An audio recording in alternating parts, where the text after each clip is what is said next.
I think when I left corporate America, I wasn't used to not having resources. I Yeah. mean, just even as little as how do I set up my freaking email? I mean, it was a long time ago. So, Yeah. it's a little more challenging then. Yeah. But that was so, and really focus, because when you're starting your own business, to really focus on the things that are important, not Yeah. necessarily urgent, but what are the important things? Yeah. And really laying the foundation for a very strong business. Welcome to your new podcast, Optimum Ideation, with the host and Bridges. Idea interviews. The best of human ideation. Everyone has a superpower. But times are hot, many are in the darkness of their own mind, in need of a helping hand. Helping others to become whole. Are sponsoring brands. Third-party people, NFT Fashion, TGC Fashion, Markpoint. Enjoy the show with today's guest. Hey, welcome everybody to the Optimum Ideation podcast. Today's guest is Brooke M. Dukes, and we're going to go straight in and learn a little bit more about her. What is your story, your resume, and how did you get to here? All right. Well, it's been a while. So, my resume, I've worked in 3 Fortune 500 companies. That was the beginning of my career after college. And at 34, I had it was a tough, rude awakening for me. I was told that I needed to go to Nova Scotia on a corporate jet by my boss to visit a large client of ours, and which normally would have been fine, but I was 8 months pregnant. Oh, And so I was told if I didn't go, I would lose the commission on a deal I'd worked on for a year and a half. That was a 6-figure commission. whoa. And now I sound like I'm justifying it, but I went. And I went into preterm labor on the way home. My daughter's fine. Everything was normal. And it was a huge eye opener for me because I Yeah. recognized that I'd essentially risked my child's life for money. And I really had to look hard in the mirror and notice that all my priorities were upside down. And my priority was my career. And I really, at that point in my life, had a mindset that if this happens, then this, right? If this happens, then I'll be happy. If this happens, then instead of recognizing that happiness creates success, not the other way around. Yeah. And I left corporate America, and that's when I started my first business and became an entrepreneur. And so that's kind of my story a bit, right, to that point. But that was really the turning point for me, Yeah. and really a shift in getting into psychology and personal development and, human behavior and human transformation and all of that, really on a quest to understand more. Yeah. And psychology and business just goes like peanut butter and jelly. Yes. Yeah. Yes. Yeah. Wow. Well, that's one wake-up call for you there, huh? It was absolutely. Yes. So to get to this point where you're at now, what layers did you have to reveal to become who you are now? Well, I really started, so I had to really just start telling the truth, right? Yeah. To myself, to others. I had to be vulnerable and really look at the things that had led me to where I was at. I was an abused child, and it really was about I was on a quest to be different. I was the first person in my family to get a college education, and I was so driven Yeah. that it was really, that drive wasn't necessarily to be success. It was covering up the pain.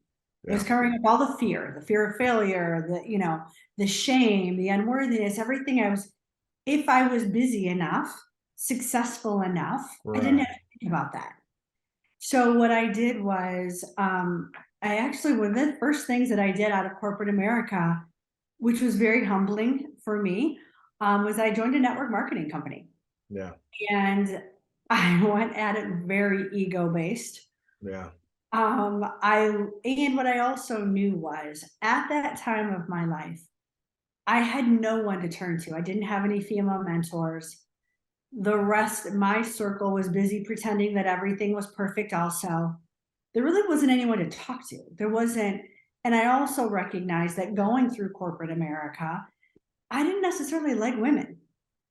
The female bosses that I'd had, at best, they made it harder for me. At worst, they made it impossible for me. And I knew that there was a bigger calling for me. There was something bigger here for me. In order to do that, I needed to learn how to appreciate and love women so I could appreciate and love myself. Yeah. Because the bottom line was I didn't love myself. So I went through 4 years in network marketing. I made it to a regional vice president. Would have only taken me a year had I not tried to reinvent the wheel and do it in a business way. And I'm not going to follow your system because you little women don't know what you're doing. And it was so wonderful for me to just get out of my own way and look at what my ego was stopping me from. And it also, in network marketing, it's a lot of personal development. You have to be, because it's an impossible industry to make a living in. Most people do not at all. They lose more money than they make. Yeah. So it really is all about that personal development. And from there, I met the CEO of a consulting firm. And I actually met him. He was giving a seminar. And I started thinking, like, this person really gets me. But everyone had, and it was all psychology. Yeah. It was all human behavior. It also unconscious mind and conscious mind and patterns and the way we think. And so I joined that firm. And for the last 16 years, I've been working with hundreds of corporations and executives and helping them grow. Yeah. Personally and professionally. And it wasn't until about 2 years ago I started feeling that pull again.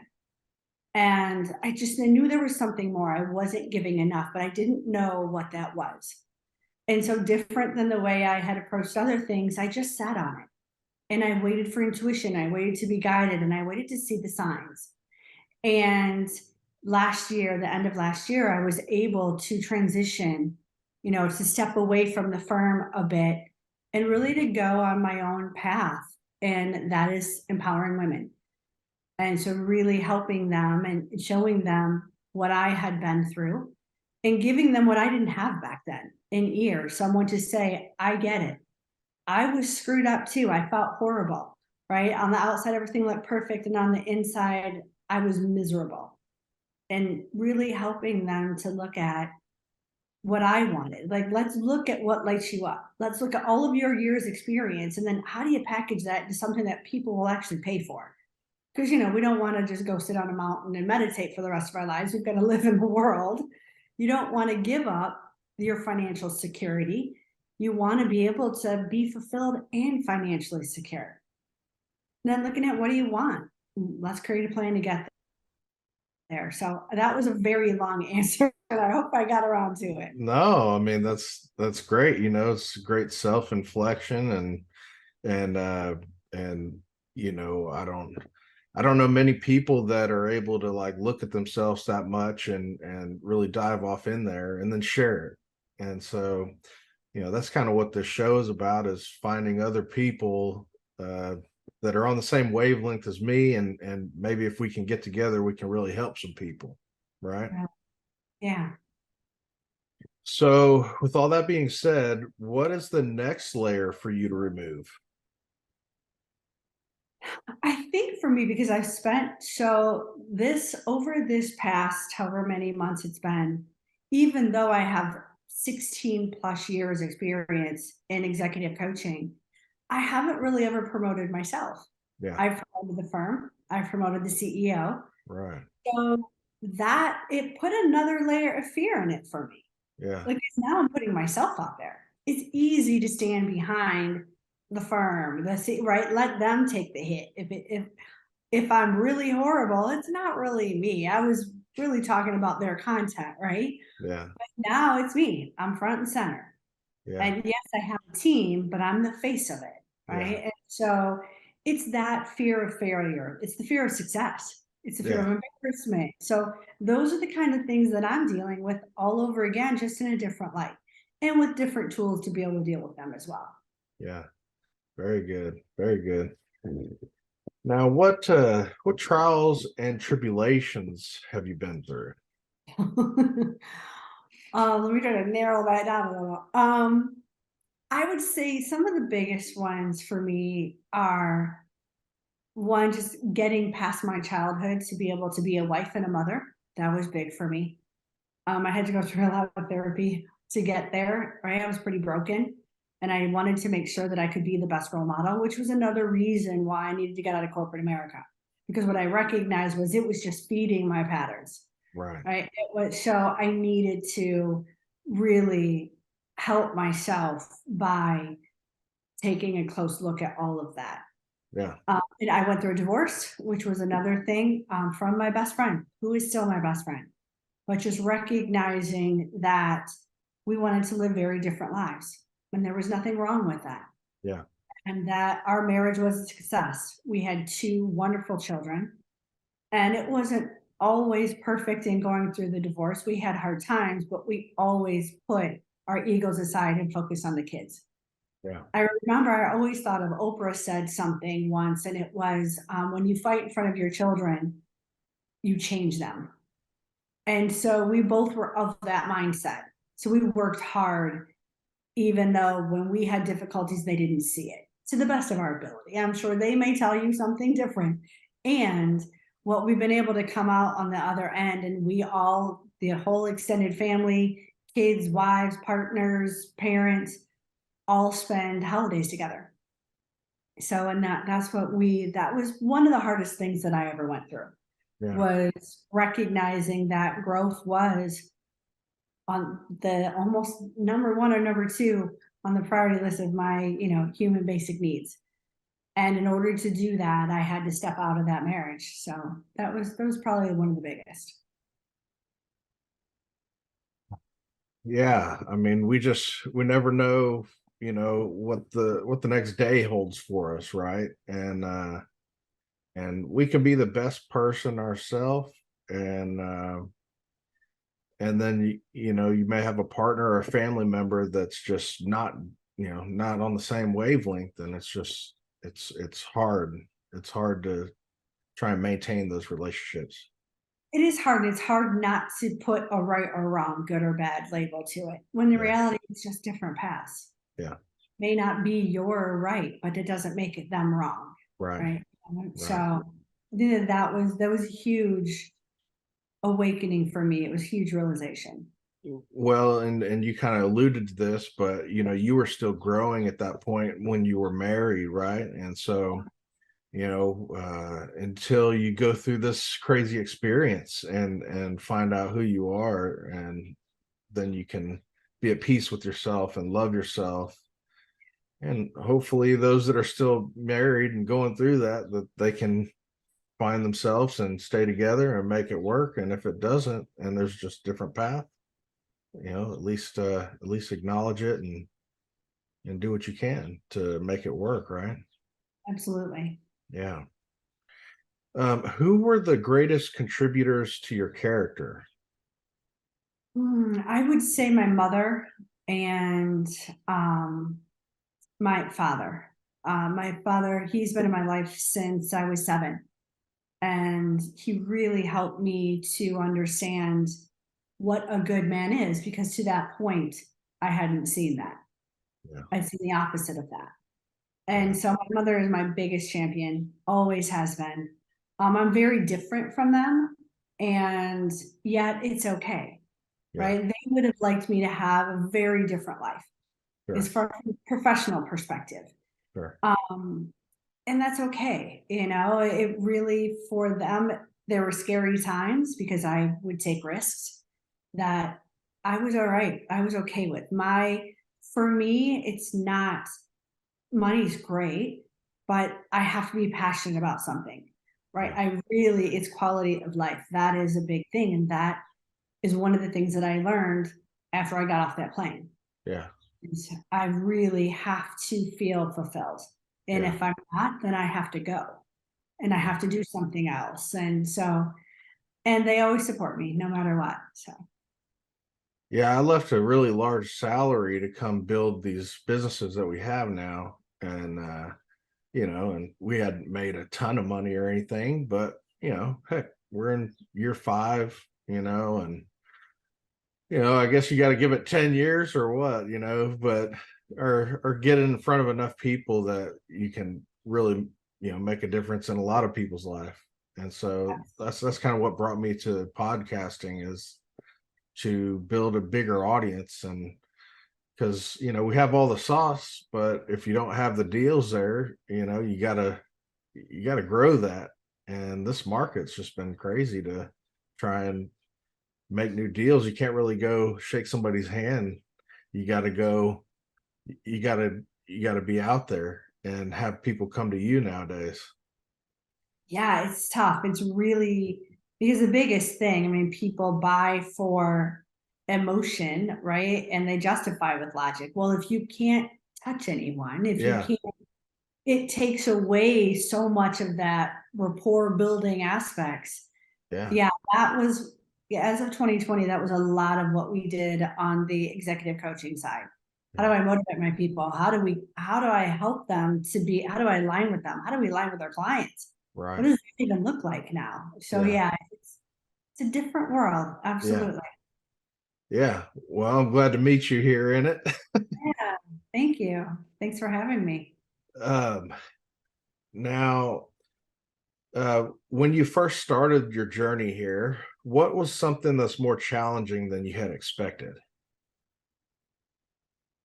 Well, I think when I left corporate America, I wasn't used to not having resources. I mean, Yeah. just even as little as how do I set up my freaking email? I mean, it was a long time ago. So, Yeah. it's more challenging then. Yeah. But that was so, and really focus, because when you're starting your own business, to really focus on the things that are important, not necessarily urgent, but what are the important things? Yeah. And really laying the foundation for a very strong business. Right. And being able to delegate. Yeah. That was something, that was a trap I fell into early on. I wasn't great at delegating because I was a perfectionist. Yeah. I was afraid of making a mistake, right? And so I had to, that was a skill I had to learn. That whole, oh, it's just easier if I do it myself, or whatever that saying is. Well, no, that's diminishing returns. So I really learned to focus on what I'm good at. There's some really, a handful of things that I excel at. The rest of it, I've got to outsource, because I spend a long time spinning my wheels not doing that, trying to do everything. And it takes you forever to get anywhere.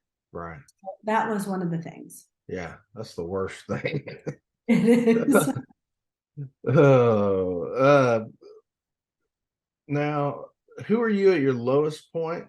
And then, the inverse of that is, who are you at your best? Yeah. At my lowest, when I am have been in uncertainty or afraid, I get into action. I get very driven and I get very focused in which may sound good, but it's not, because what I'm doing then is I'm making decisions. I'm getting into action from a place that I'm not in my best state, right? I'm working out of patterns and I'm blinded to anything on the outside of what my focus is that could support me. And a lot of times at that I can justify why maybe I have, short, like, what do I want to say? Like curt communication, or I'm not giving my family enough time, or I justify why. Well, because I'm getting here and I have a higher purpose and all of that, right? So I have to watch that tendency, because that has been the way that I mask pain, is to just get into action. Yeah. At my best, the alternative to that is when I'm grounded, right? And I'm really being guided, because I'm slowing down enough to listen to my intuition, to recognize that everything is coming into, I have a vision, I don't need to know how to get there. If I knew how to get there, I'd already be there. Right. So I just need to put one foot in front of the other and allow things to come into my life that I can learn from, that's going to help me to become someone that can create that vision. Yeah. So that calm, peaceful, guided person is where I am my happiest, my most fulfilled, and my most successful. Yeah. Yeah. What is your best piece of advice for an audience that truly wants to better themselves or others in this life? Biggest thing is find out what lights you up, what's your purpose, and share it with the world. Right? Like you don't have to live the life that someone else tells you need to live. Like you left a high paying job, I'm assuming because you weren't happy to do something that you were passionate about. That is amazing. That is a huge role model for any one of your listeners. Everyone needs to do that. Because if you're Yeah. passionate enough about it, it will come around. You will be more successful than you ever would have been staying in that job. It doesn't happen overnight because you're becoming, right, Yeah. someone that can reach that, but that's okay. If you can learn to enjoy that journey and even the things that feel awful, but knowing that, all right, I'm building some muscles here. This is what I need. Right. Then live that. Like if everyone could do that, we wouldn't have all of the things that are going on in our world right now. Right. Right. Yeah. When I was in these roles, these high pressure roles and management, and not to say that, where I'm at now is not, because it is more pressure, but when I was in those organizations and I was generating, I was not in a pleasant spot in my own mind. And, to break free from that, to go do this, what I've been doing these past several years and helping a lot of people while they're doing the worst in their entire life, under these circumstances. It's just been complete eye opener, to everything. It's a different kind of pressure. Yeah. It's not the pressure that gives you stress that gives you a heart attack. Yeah. It's the kind, it's like, okay, I can deal with this. It's not Yeah. that, right? Yeah. We're learning. Yeah. We're learning. And then, you're just constantly learning. It's just been it's been the greatest learning experience you could ever participate in. That's what we're here for, Yeah. is to grow. What does it Right. say? If you're not growing, you're dying. It's true. Yeah. There's so many people that they just want to stay the same. They Yeah. don't want change. Change is their enemy. And the reality of it is, no, it's the opposite. Wow. You just have to learn how to deal with it. Yeah. Now, what practices or techniques throughout your day make your day a success? I have to meditate every morning. And it's funny because I did 20 years where I tried to put that into my practice. Yeah, I'd read all the autobiographies and every successful person, meditation is at the top. And I'm like, but how do you clear your mind? I mean, that just seems impossible. And it was frustrating. I would feel more frustrated. Well, I started doing transcendental meditation, which is mantra meditation, and about 6 years ago. And it changed everything because what I recognized was it's not about clearing your mind, it's about becoming the observer, right? And not attaching to any thought, but letting it pass through. And those are the times when all of my ideas come. If I had a challenge or a problem, it's solved during that time. It's never solved during me trying to think my way out of it. That's what got me into the challenge in the first place. Yeah. So that's a big piece of it, right? Yeah. I am a morning person. So I know that I am most focused, I am most alert really in the morning. And so I really capitalize on that time. Very good. Yeah. I've experienced a lot of meditation and grounding and drinking teas and taking, different kind of supplements and things.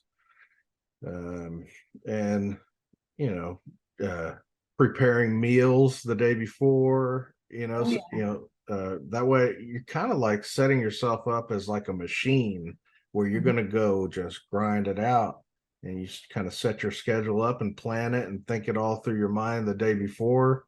And then, all right, here we go. You wake up in the morning and you just going through the motions of what you've already pre-planned, right? So yeah, I have my day very organized. I mean, now it could shift, but I mean, sure. I try not to, what stresses me out is when I try to remember everything. I Yeah. can't. So when I actually project management tool that I use personally and professionally called ClickUp. It's Yeah. phenomenal. Yeah. I put everything in there. I don't have to remember anything. And if I wake up in the middle of the night thinking about something, I just put it into my phone. Yeah. And then I can let it go. Otherwise, I worry about it. Yeah. Yeah. That is the worst thing we can do to ourselves, is worry, right? So yeah, staying very focused on what I need to accomplish in a day. So every morning I know exactly what I need to accomplish that day. And I don't put too much on my plate, right? I put enough. So I used to put, well, I'll just put more, but no, there's no need. Yeah. So that's where my workaholic tendencies will, well, if I can just get one, no, I put enough on there that I need to get done. And when I'm done, I'm done. Yeah. And then I spend time with my family. And so I have to put those little boundaries in there because I won't set them myself. Yeah. It really helps. Yeah. Yeah. And having good software, to support. Yep. Absolutely. If you could interview 3 people, who would it be? Oh my gosh.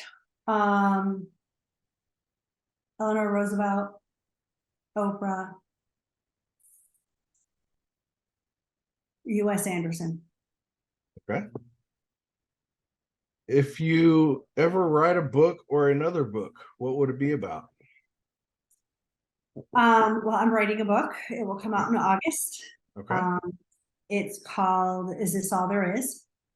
And it's really my story on my journey from childhood through, and how I learned to really understand my gifts and determine what was standing in my way.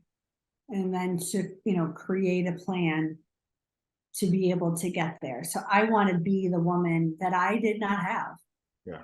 I started this out, right? I want to help women to support each other, right? We don't do as good a job as you men, right? We pretend that everything's perfect.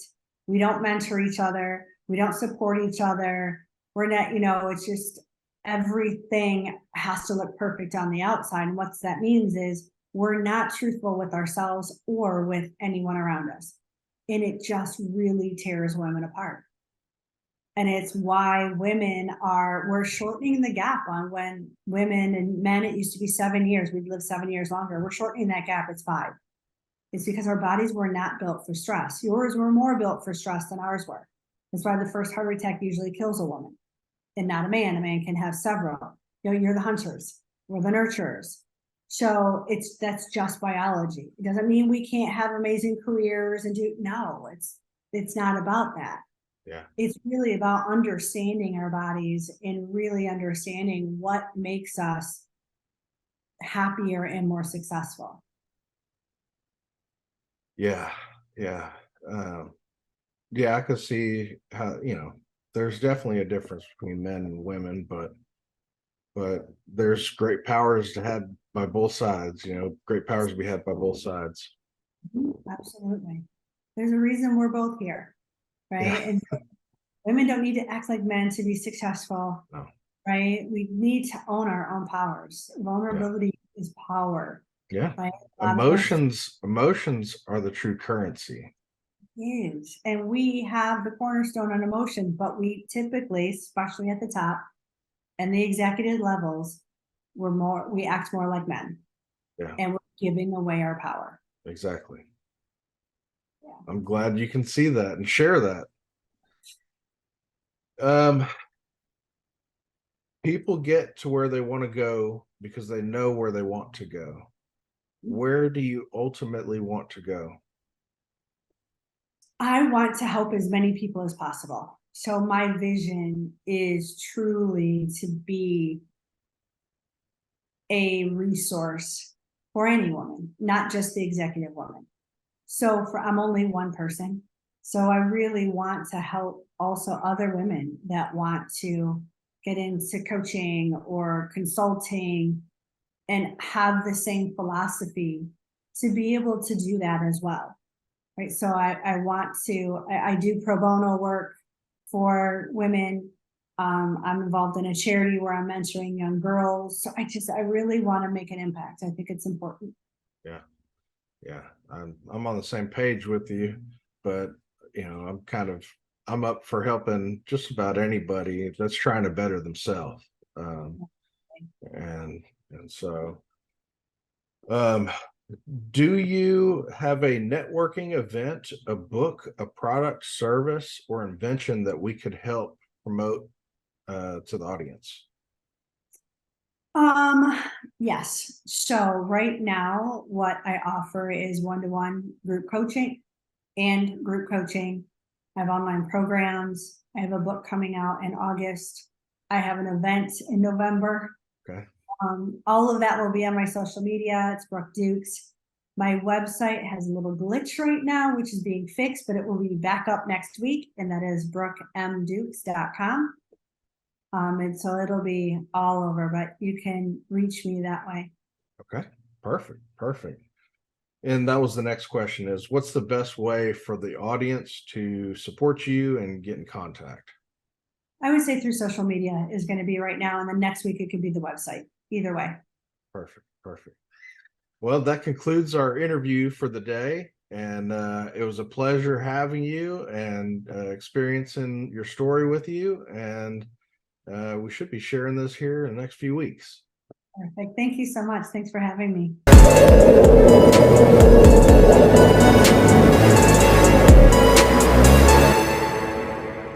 Third Party People Production.